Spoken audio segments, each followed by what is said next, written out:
Hi, it's me again. It is January the 5th, 2017. It is 11:21 p.m. I went to the store last night.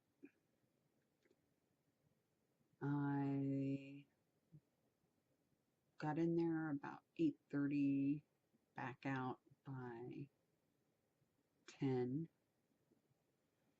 So a longer trip than I normally take, but I was heavily medicated prior to going. Benadryl, Xanax, pain medication, the drill. I haven't been doing great. Not a ton of energy, but if I get enough pills down my throat, I can manage to get a little bit done. Sometimes. Doesn't always work, but it worked. And I managed to get to the store. I got my quart size glass jars, mason jars, so I could do homemade kefir or kefir, some people call it. It's a little bio growth of some sort, culture that you can use to make a probiotic for yourself. And I was gonna order some kefir grains from eBay or somebody online, and I just happened to look for it at the store and got lucky because it was hiding.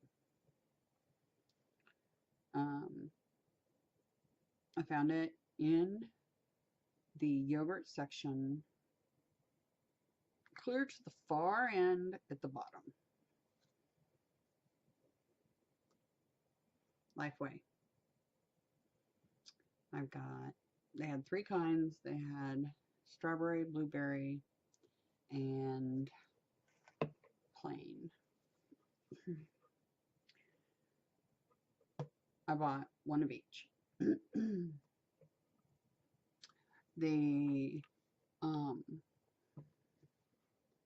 I looked it up online to see if, because this one happens to have LB reuteri, I think that's how it's pronounced, reuteri, in it. Let's see if I can get the camera to focus on it.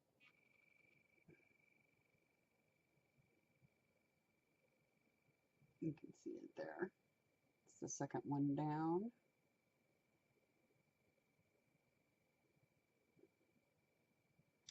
On the right side. Over here. Second one down. That's the one that's on the Cusack Protocol. And plus it's got the other ones. So, I didn't order any online yet. I went ahead and bought some organic Horizon milk, whole milk, without the DHEA in it, because I didn't know if that would mess up making this stuff or not. Because I looked it up online, and evidently, if you get lucky and this is fresh enough, you can start your kefir from this. It takes a little longer because you have to, you're not buying a couple of tablespoons or half a cup or a quarter cup or whatever of the grains that are already together. It's going to be making new grains off of the little ones that might be in here. So I started that today. Got my mason jars ran through the dishwasher, and did the mixed it. I used 6 of the 12 mason jars, and I split 1 full bottle. It said you only needed 1 tablespoon per cup of milk, but I went ahead and just split a full bottle between the 6 jars, and I think this full bottle would actually do 12 jars, but I just had 2 half-gallons of organic milk, so it worked out perfectly to put this in 6 of them, split it evenly, and then used 1 half-gallon to fill 3 of the quart jars, and the other half-gallon to fill the other 3. Anyway, so I've got 6 of them started. We'll see how that goes. So I'll check those again tomorrow evening and see how they're doing. I have them in the cabinet above my oven, hoping that being up higher and above the oven will help them get going a little quicker. Because I keep my house pretty cool, because the heat and humidity, big problem for me. Like, that's the bane of my existence. I react to that more than anything else. Humidity, particularly. Ooh, yeah. But today, I went ahead, I drank a serving of this last night when I got home. So I started this prematurely because I got excited. I was like, yay! Probiotics, yay! I want to start the protocol. So I started early. I didn't wait. And I had a serving this morning for breakfast.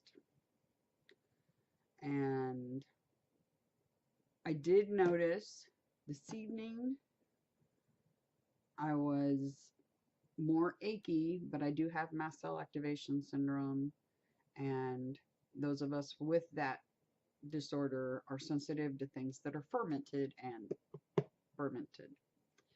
So I haven't gone off of any of my medications, except for I went off of my omeprazole, which is Prilosec, and I did that before starting this. I did that, oh gosh, a couple of weeks ago, because I'm very, very concerned about the possible stomach cancer. My husband passed away from stomach cancer, so yeah, I watched him slowly die over a 6-month period, and yeah, it's not a nice way to go. And it's known to cause that, especially if you're on it for long periods of time. And when doctors hand that to you and this is your cure, it's not a cure, it's a band-aid, but a band-aid that could be very dangerous. Stomach cancer, not good. So I quit doing that on my own. I was taking sodium cromolyn, which is Gastrom. I had worked my way up to 2 vials. I don't know that it was really helping me as far as enabling me to have more different types of food, because my food list is very, very, very constrained.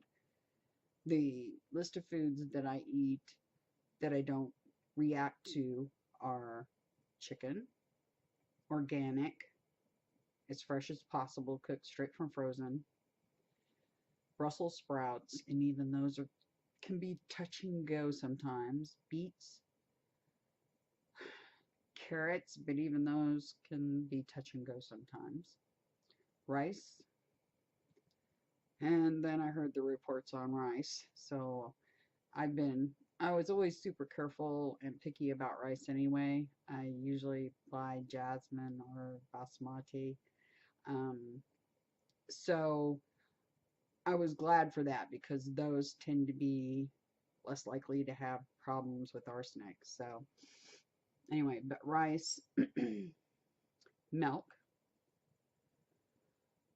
and let's see, mango, peeled apples, peeled pears, um, and oats even iffy sometimes. So that's my diet. Yay! That's not a lot of foods.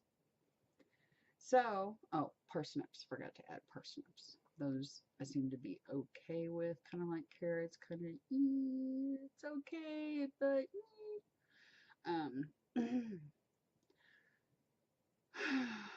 so anyway, um, I did stop the cromolyn sodium.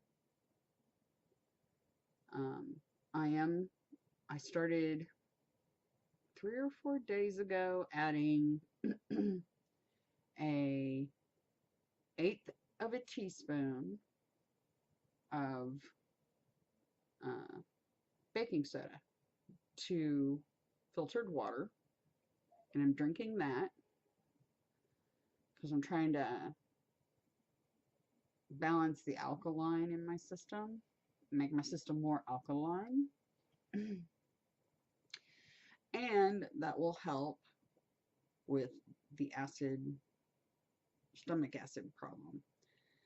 Um, I did notice when I went off the omeprazole, there was a couple of days there that my stomach kind of flared up a little bit as far as having acid reflux and that sort of thing, but it has calmed down some. From taking a shower, I had taking a shower yesterday so I could go to the store. First time in a week and 3 days.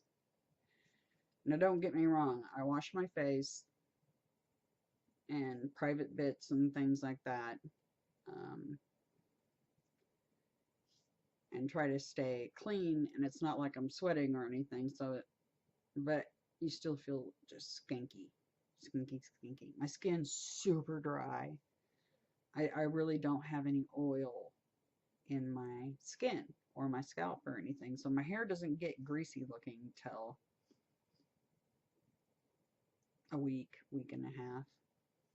You know, some people, they can wash their hair and later that day it looks greasy, but not me. Anyway, I was eating a few more foods on the gastrom, but overall health-wise, I wasn't noticing any improvement. I'm just deteriorating over time, and I'm very near to the point where I was when I was at my sickest, which I was bedridden and didn't go anywhere for 3 years except for doctor's appointments, and I had in-home health aides, and I don't want to go back there. I don't want to go through that again. So I'm desperate. I've been wanting to try this protocol anyway, and I'm not very fond of the medical establishment, the pharmaceutical companies that just happen to own the colleges that train the doctors. Conflict of interest much? And I was actually studying pre-med when I first was getting really sick because I thought, oh, maybe a change of occupation is what I need. You know, because the fatigue was just getting overwhelming. And I thought maybe, well, because you equate fatigue with maybe possible depression, you know, because the doctors always go, well, maybe you're depressed, you know. I'm not depressed, I'm sick. But they say it often enough, you almost start believing it. But I had started pre-med. I'd worked for doctors before, a soft tissue specialist. I was certified lifeguard, certified CPR, and after working for a doctor for a lot of years, and then having a husband that had stomach cancer. And the same year, my daughter, 8 years old, was diagnosed with type 1 diabetes in July. And then that following January, my husband was diagnosed with stomach cancer. And where I was living, my daughter was sent to KU Medical Center, and their doctors, most of those doctors on that team that work with the adolescent diabetics, trained at Columbia, which is one of the top medical schools dealing with the endocrine system. Anyway, them in Colorado, University of Colorado, I think it is. Anyway, they don't let you take your children home until you go through an intensive 2-week course, because as they put it, you will know everything about diabetes and the autoimmune system before you take your child home as we know about it. So, intensive training, had to take off work. So between all that medical background, not only that, but my own experience with dealing with my own health issues, because they started as early as I can remember. But the first big giant experience was when my appendix burst and had to have surgery repeatedly because I was allergic to the sutures. And then, they still haven't diagnosed me with EDS, but let's see, my incision area herniated, and I had to have surgery for that. It was just on and on and on. I think I had like 7 surgeries for an appendix. And that was at the age of 14. So yeah, I got broke into the medical field early. And I had problems prior to that, but that was the big first surgery and all that. Anyway, today, really achy. That could be a combination of having the fermented drink, the Kefir, or that, and doing more than I've done in a while, because I went to the store and then and had to take lots of breaks, but I had to come and sit down several times. But getting the jars washed and getting the prep done for getting the Kefir started in those quart jars. And I'm worn out. I'm beyond worn out. I didn't get up till, well, I got a phone call at 5:29 a.m. from our school letting us know that school was not going to be in session because it had snowed. And they're not in session again tomorrow, Friday, which is Thursday. Well, in 20 minutes, going to be Friday. But it's not unusual for me to be up in the wee hours of the morning because I can't sleep, or I'm in pain, or both. Tonight it's both. And I meant to record this morning, but my son is home, and at least he's settled down. He's in his room right now, and he's not cussing his video games. So if you hear a sudden in the background, that's him. But anyway, I just wanted to give an update, what's going on. Still have the Diatomaceous Earth coming. Excited. Can't wait till it gets here. It shipped on Tuesday. It's Thursday now. And it could be as far out as the 11th before I get it. But At least it's coming, so I'm excited. And instead of the aloe, because I am seriously allergic to latex, and evidently aloe has latex in it. I guess there's some that is less likely to have much in it, but I'm just really allergic to it, so I don't even think I want to try. And I had bought some aloe liquid juice, aloe juice before, and I tried drinking it straight, and it made me sick to my stomach. And this is before I was diagnosed. It made me sick to my stomach. And I thought, well, maybe it's just the taste of it or something, which the taste didn't bother me, I didn't think, but I thought, well, maybe that's making me nauseous. And I'm not a real picky person at all. Not picky. Very few things I don't like. Eggplant, one thing I don't like, which that works out okay because it's a nightshade and mast cell patients aren't supposed to have nightshades.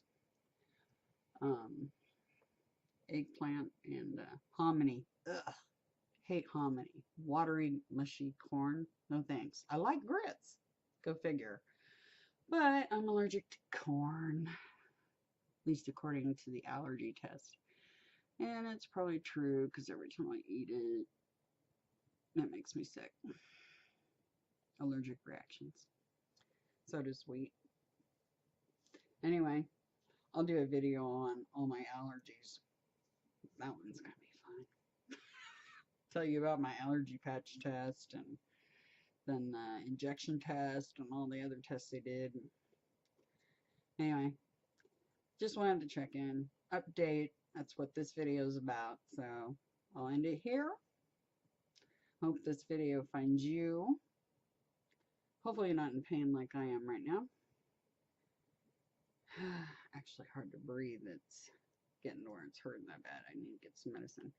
Anyway, and I had turmeric in my food tonight too, trying to, just goes to show,